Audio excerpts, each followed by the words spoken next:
Olá, tudo bem? Vamos lá para mais um dia do nosso projeto Leitura da Bíblia. E hoje nós estaremos iniciando o livro de Romanos, né? A epístola do apóstolo Paulo aos Romanos. E estaremos lendo os capítulos de 1 a 4. E a versão utilizada é de João Ferreira de Almeida, revista e corrigida. Se inscreva, curta, compartilha, comente. Vem com a gente nessa aventura de ler a Bíblia. Que Deus nos abençoe. Epístola do apóstolo Paulo aos Romanos, capítulo 1. Prefácio e saudações.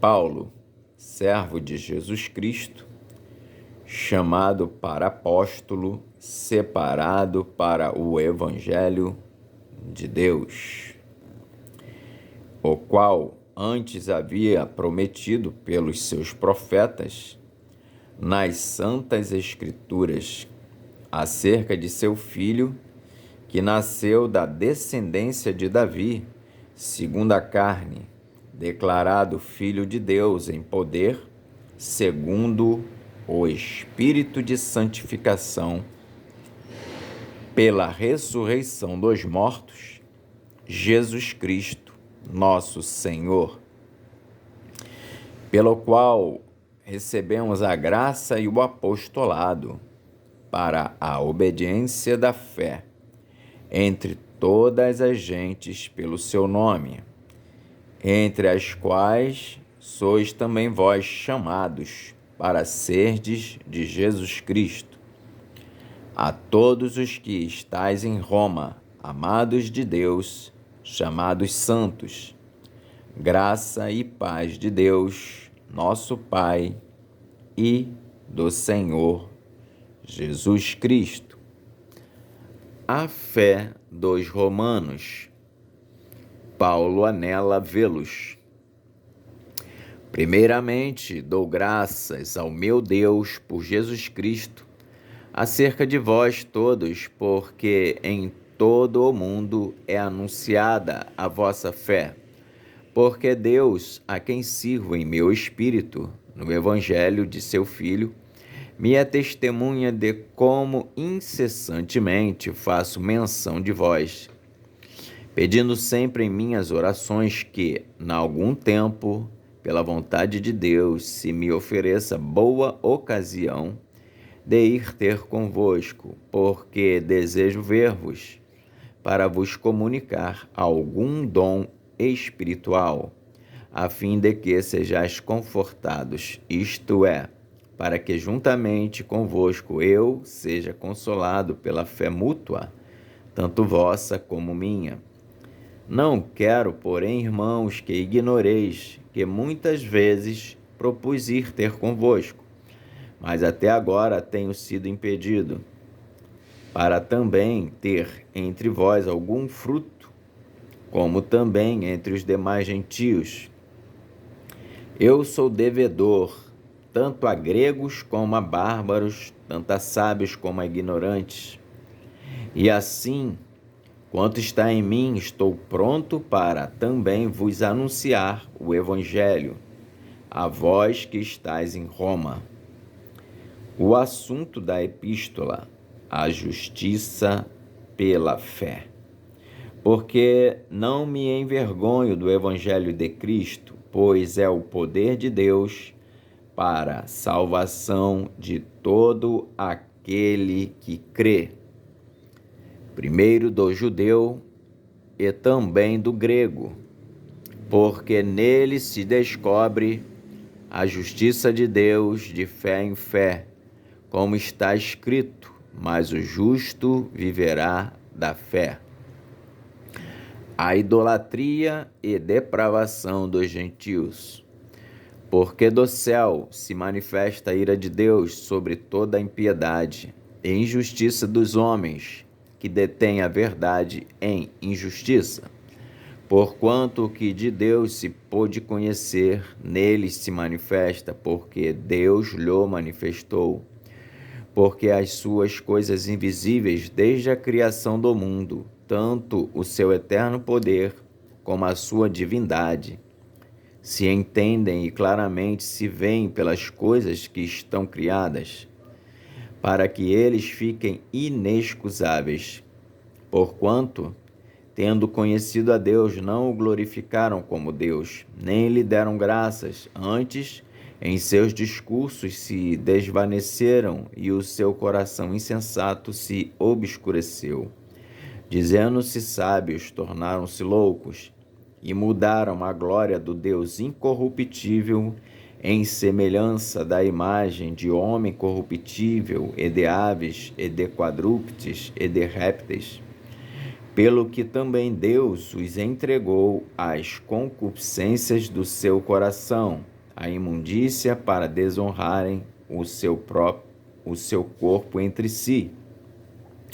Pois mudaram a verdade de Deus em mentira e honraram e serviram mais a criatura do que o Criador, que é bendito eternamente. Amém. Pelo que Deus os abandonou às paixões infames, porque até as suas mulheres mudaram o uso natural no contrário à natureza, e, semelhantemente, também os varões, deixando o uso natural da mulher, se inflamarem sua sensualidade uns para com os outros, varão com varão, cometendo torpeza e recebendo em si mesmos a recompensa que convinha ao seu erro. E, como eles se não importaram de ter conhecimento de Deus, assim Deus os entregou a um sentimento perverso para fazerem coisas que não convêm, estando cheios de toda iniquidade, prostituição, malícia, avareza, maldade, cheios de inveja, homicídio, contenda, engano, malignidade, sendo murmuradores, detratores, aborrecedores de Deus, injuriadores, soberbos, presunçosos, inventores de males, desobedientes ao pai e à mãe, nécios, infiéis nos contratos, sem afeição natural, irreconciliáveis, sem misericórdia, os quais, conhecendo a justiça de Deus, que são dignos de morte, os que tais coisas praticam, não somente as fazem, como também consentem aos que as fazem. Romanos capítulo 2. A impenitência dos judeus, a justiça de Deus. Portanto, és inexcusável quando julgas, ó homem, quem quer que sejas, porque te condenas a ti mesmo naquilo em que julgas a outro, pois tu que julgas fazes o mesmo. E bem sabemos que o juízo de Deus é segundo a verdade sobre os que tais coisas fazem. E tu, ó homem, que julgas os que fazem tais coisas, cuidas que, fazendo-as tu, escaparás ao juízo de Deus? Ou desprezas tu as riquezas da sua benignidade e paciência e longanimidade, ignorando que a benignidade de Deus te leva ao arrependimento? Mas, segundo a tua dureza e teu coração impenitente, entesouras ira para ti no dia da ira e da manifestação do juízo de Deus, o qual recompensará cada um segundo as suas obras, a saber, a vida eterna aos que, com perseverança em fazer o bem, procuram glória e honra e incorrupção, mas indignação e ira aos que são contenciosos e desobedientes à verdade e obedientes à iniquidade. Tribulação e angústia sobre toda a alma do homem que faz mal, primeiramente do judeu e também do grego. Glória, porém, e honra e paz a qualquer que faz o bem, primeiramente ao judeu e também ao grego, porque para com Deus não há acepção de pessoas. Porque todos os que sem lei pecaram, sem lei também perecerão. E todos os que sob a lei pecaram, pela lei serão julgados. Porque os que ouvem a lei não são justos diante de Deus, mas os que praticam a lei hão de ser justificados. Porque quando os gentios que não têm lei fazem naturalmente as coisas que são da lei, não tendo eles lei, para si mesmos são lei, os quais mostram a obra da lei escrita no seu coração, testificando juntamente a sua consciência e os seus pensamentos, quer acusando-os, quer defendendo-os, no dia em que Deus há de julgar os segredos dos homens, por Jesus Cristo, segundo o meu Evangelho. Os judeus são inexcusáveis, a verdadeira circuncisão. Eis que tu, que tens por sobrenome judeu, e repousas na lei, e te glorias em Deus, e sabes a sua vontade, e aprovas as coisas excelentes, sendo instruído por lei, e confias que és guia dos cegos, luz dos que estão em trevas, instruidor dos nécios, mestre de crianças, que tens a forma da ciência e da verdade na lei. Tu, pois, que ensinas a outro, não te ensinas a ti mesmo? Tu que pregas que não se deve furtar, furtas? Tu que dizes que não se deve adulterar, adulteras? Tu que abominas os ídolos, cometes sacrilégio? Tu que te glorias na lei, desonras a Deus pela transgressão da lei? Porque, como está escrito, o nome de Deus é blasfemado entre os gentios por causa de vós. Porque a circuncisão é, na verdade, proveitosa, se tu guardares a lei, mas se tu és transgressor da lei, a tua circuncisão se torna em incircuncisão. Se, pois, a incircuncisão guardar os preceitos da lei, porventura a incircuncisão não será reputada como circuncisão?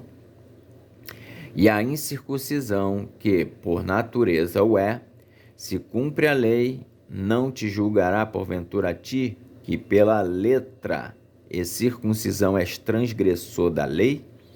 Porque não é judeu o que o é exteriormente, nem circuncisão a que o é exteriormente na carne, mas é judeu o que o é no interior, e circuncisão a que é do coração, no espírito, não na letra, cujo louvor não provém dos homens, mas de Deus. Romanos capítulo 3. O privilégio dos judeus, a justiça de Deus. Qual é, logo, a vantagem do judeu? Ou qual é a utilidade da circuncisão? Muita em toda maneira, porque, primeiramente, as palavras de Deus lhe foram confiadas, pois que, se alguns foram incrédulos, a sua incredulidade aniquilará a fidelidade de Deus? De maneira nenhuma. Sempre seja Deus verdadeiro e todo homem mentiroso, como está escrito, para que seja justificado em tuas palavras e venças quando fores julgados. E, se a nossa justiça for causa da justiça de Deus, que diremos? Porventura, será Deus injusto, trazendo ira sobre nós? Falo como homem. De maneira nenhuma. Do outro modo, como julgará Deus o mundo? Mas, se pela minha mentira abundou mais a verdade de Deus, para a glória sua, porque sou eu ainda julgado, também como pecador.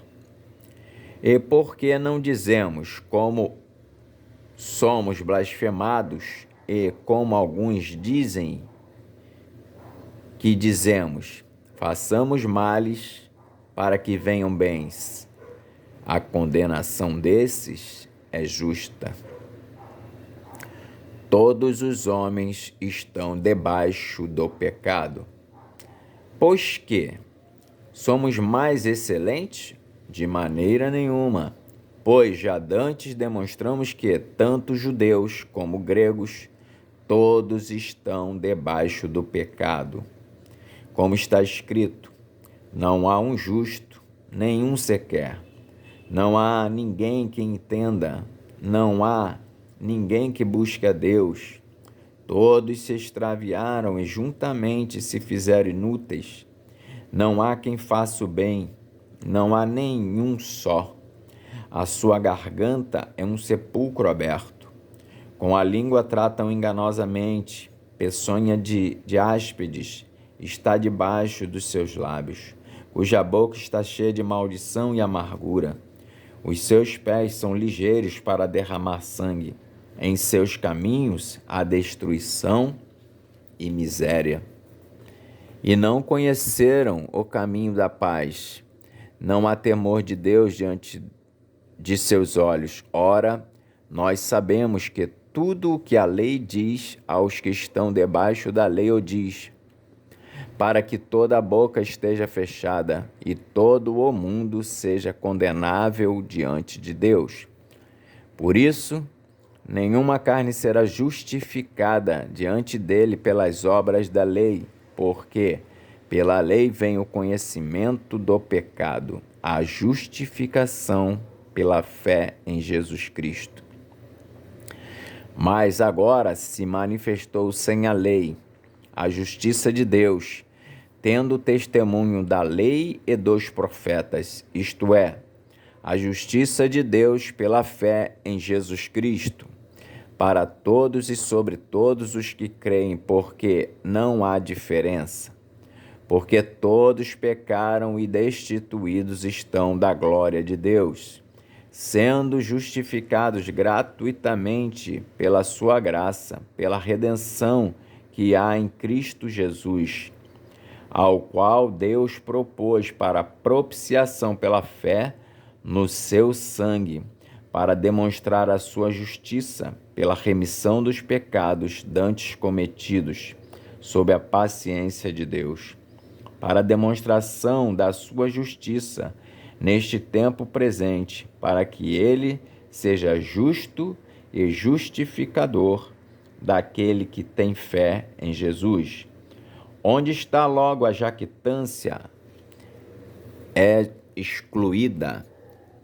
Por qual lei? Das obras? Não, mas pela lei da fé. Concluímos, pois, que o homem é justificado pela fé, sem as obras da lei. É, porventura, Deus somente dos judeus? E não o é também dos gentios? Também dos gentios, certamente. Se Deus é um só, que justifica pela fé a circuncisão e, por meio da fé, a incircuncisão, anulamos, pois, a lei pela fé? De maneira nenhuma. Antes estabelecemos a lei. Romanos, capítulo 4. Abraão foi justificado pela fé. Que diremos, pois, ter alcançado Abraão, nosso pai, segundo a carne? Porque se Abraão foi justificado pelas obras, tem de se gloriar, mas não diante de Deus. Pois, que diz a Escritura? Creu Abraão em Deus e isso lhe foi imputado como justiça. Ora, aquele que faz qualquer obra, não lhe é imputado o galardão segundo a graça, mas segundo a dívida. Mas aquele que não pratica, porém crê naquele que justifica o ímpio, a sua fé lhe é imputada como justiça. Assim também Davi declara: bem-aventurado o homem a quem Deus imputa a justiça sem as obras, dizendo: bem-aventurados aqueles cujas maldades são perdoadas e cujos pecados são cobertos. Bem-aventurado o homem a quem o Senhor não imputa o pecado. Vem, pois, esta bem-aventurança sobre a circuncisão somente ou também sobre a incircuncisão? Porque dizemos que a fé foi imputada como justiça a Abraão. Como lhe foi, pois, imputada? Estando na circuncisão ou na incircuncisão? Não na circuncisão, mas na incircuncisão. E recebeu o sinal da circuncisão, selo da justiça da fé, quando estava na incircuncisão, para que fosse pai de todos os que creem, estando eles também na incircuncisão, a fim de que também a justiça lhes seja imputada. E fosse pai da circuncisão daqueles que não somente são da circuncisão, mas que também andam nas pisadas daquela fé de Abraão, nosso pai, que tivera na incircuncisão, porque a promessa de que havia de ser herdeiro do mundo não foi feita pela lei a Abraão ou a sua posteridade, mas pela justiça da fé. Pois, se os que são da lei são herdeiros, logo a fé é vã e a promessa é aniquilada, porque a lei opera a ira, porque onde não há lei, também não há transgressão. Portanto, é pela fé, para que seja segundo a graça, a fim de que a promessa seja firme a toda a posteridade. Não somente a que é da lei, mas também a que é da fé de Abraão, o qual é pai de todos nós. Como está escrito: por pai de muitas nações te constituí, perante aquele no qual creu, a saber, Deus, o qual vivifica os mortos e chama as coisas que não são como se já fossem, o qual em esperança creu contra a esperança que seria feito pai de muitas nações, conforme o que lhe fora dito: assim será a tua descendência. E não enfraqueceu na fé, nem atentou para o seu próprio corpo já amortecido, pois era já de quase 100 anos, nem tampouco para o amortecimento do ventre de Sara. E não duvidou da promessa de Deus por incredulidade, mas foi fortificado na fé, dando glória a Deus. E, estando certíssimo de que o que ele tinha prometido também era poderoso para o fazer, pelo que isso lhe foi também imputado como justiça. Ora, não só por causa dele está escrito que ele fosse tomado em conta, mas também por nós, a quem será tomado em conta, os que cremos naquele que dos mortos ressuscitou a Jesus, nosso Senhor, o qual por nossos pecados foi entregue e ressuscitou para a nossa justificação. Amém. Então nós fizemos a leitura do livro de Romanos, do capítulo 1 ao capítulo 4. Que Deus nos abençoe e até a próxima.